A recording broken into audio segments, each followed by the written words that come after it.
안녕하세요. 당신의 새로운 비상을 응원합니다. 지름길 법무법인 안현입니다. 안녕하세요. 변호사 이동우입니다.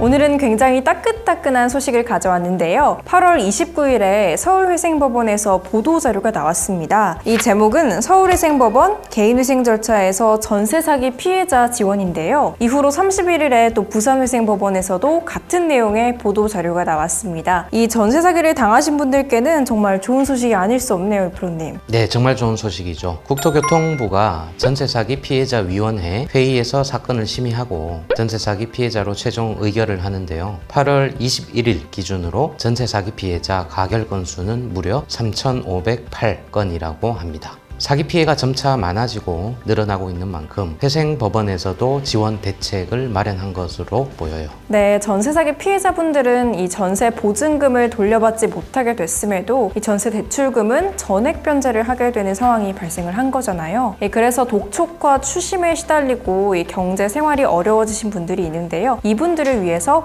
이 개인위생 절차에서 지원을 해준다는 내용입니다. 네, 맞아요. 법률적으로 봤을 때 전세 사기 피해자는 성실하지만 불운한 채무자에 해당하기에 경제적 재기를 위해서 지원할 필요가 있다는 겁니다. 전세 사기 피해자 중 대부분이 보유하고 있는 재산의 상당 부분을 전세 보증금으로 사용하거나 금융기관의 전세자금 대출을 통해서 보증금을 마련하잖아요. 그래서 전세 보증금을 돌려받지 못하게 되면 사회적으로 또는 경제적으로 매우 취약한 지위에 처하게 되는 것입니다. 네, 그렇다면 서울과 부산회생법원에서 이 개인회생 절차에 있는 전세 사기 피해자에게 어떤 지원책을 내놓은 건지 이 프로님과 보다 구체적인 내용 살펴보도록 하겠습니다. 이 프로님, 먼저 첫 번째 지원 내용엔 어떤 게 있을까요? 변제 기간을 3년 미만으로 줄여준다는 것입니다. 실무상 대체로 2년을 기준으로 정해질 것으로 예상이 되고요. 네, 실무준칙 제424호에는 변제 계획의 변제 기간에 대해 나와 있는데요. 3년 미만의 변제 기간을 정할 수 있는 경우가 원래는 총 5가지였습니다. 65세 이상의 노인, 장애인 복지법 제2조에 따른 장애인 중 장애의 정도가 심한 장애인, 30세 미만의 청년, 3명 이상의 미성년 자녀를 양육하는 자, 한부모 가족 지원법에 따른 한부모 가족의 부 또는 모, 여기에 이제 6호로 추가가 되는 건데요. 6호의 내용은 다음과 같습니다. 전세 사기 피해로 인하여 지급불능에 이르거나 그러한 사실이 생길 염려가 있는 사람으로서 전세 사기 피해자 지원 및 주거 안정에 관한 특별법 제14조에 따라 같은 법 제2조 제4호의 전세 사기 피해자 등으로 결정받은 자입니다. 네, 이 프로님, 그럼 전세 사기 피해자 등으로 이제 결정을 받아야 한다는 건데 이게 어디서 어떻게 인정을 받을 수 있는 건가요? 전세 사기로 어려움을 겪고 있는 분들은 거주지 관할 시도에 전세 사기 피해자 결정 신청을 할 수 있는데요. 각 시도에서 먼저 피해 조사를 30일 이내에 마치면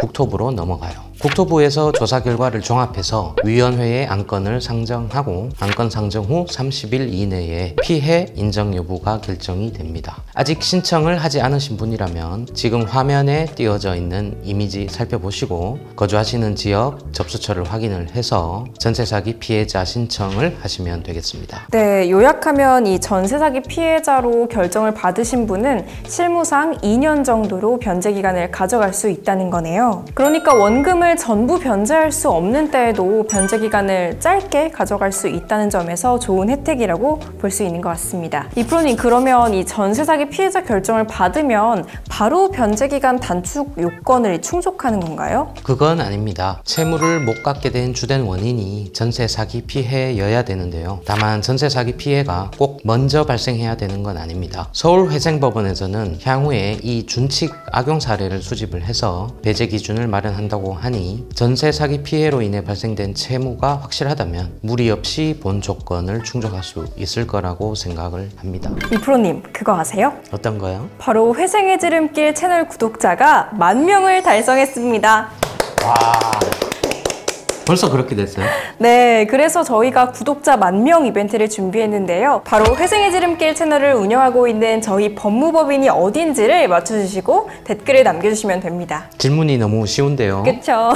이벤트는 영상이 올라가는 시점부터 9월 22일까지 참여가 가능하고요. 다양한 경품도 준비되어 있으니까 확인해주시면 되겠습니다. 많은 참여 부탁드립니다. 안녕!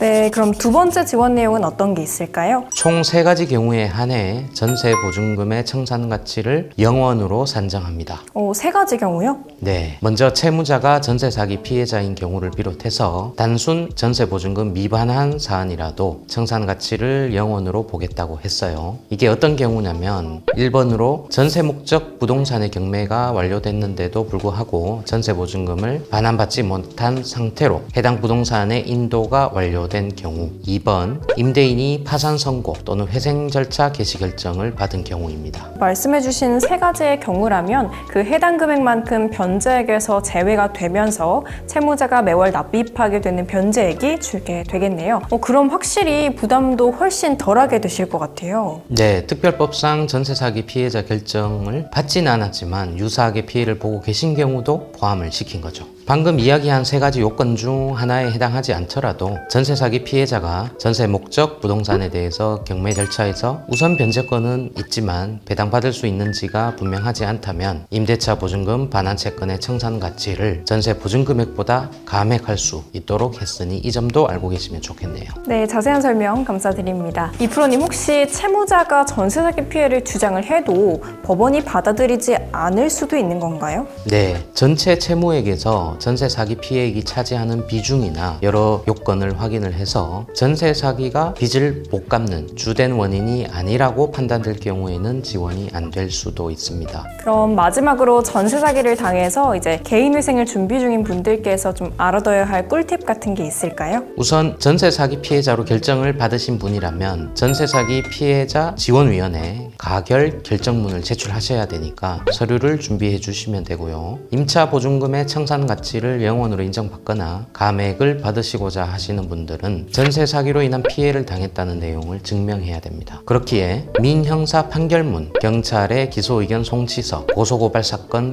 결정 결과 통지서, 국토교통부 고발 조치서와 같은 서류를 준비해 주시면 되겠습니다. 네, 오늘은 개인회생 절차에서 전세 사기 피해자를 위한 서울회생법원과 부산회생법원의 실무 준칙에 대해 알아봤는데요. 전세 사기 피해를 당하시고 개인회생을 고민 중이셨던 분들께 좋은 소식이 아닐까 싶습니다. 오늘 영상 도움이 되셨다면 구독, 좋아요, 댓글, 알림 설정까지 한 번씩 부탁드릴게요. 당당한 회생을 추구합니다. 감사합니다.